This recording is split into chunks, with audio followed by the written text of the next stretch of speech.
বন্ধুরা, আজ বিশ্ব দিবস, পরিষ্কার পরিচ্ছন্ন দিবস।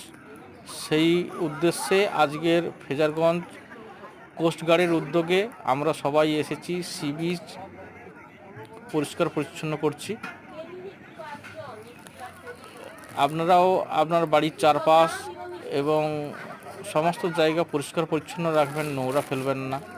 তাতে করে সমগ্র বিশ্বটা একটা সুন্দর, পরিষ্কার পরিচ্ছন্ন, সুস্থ স্বাভাবিক মানুষের জন্য, জীবনযাপনের জন্য ভালো একটা পরিবেশ তৈরি হবে। সব ধরনের মানুষ যদি আমরা নিজেরাই প্রচেষ্টা করি, প্রাকৃতিকভাবে আপনা আপনি প্রকৃতি আবার সুন্দরভাবে তার জায়গায় ফিরে আসবে। যদি আমরা নোংরা না করি এবং যেটা নোংরা করি সেটা নোংরাকে পরিষ্কার পরিচ্ছন্ন করে যদি আমরা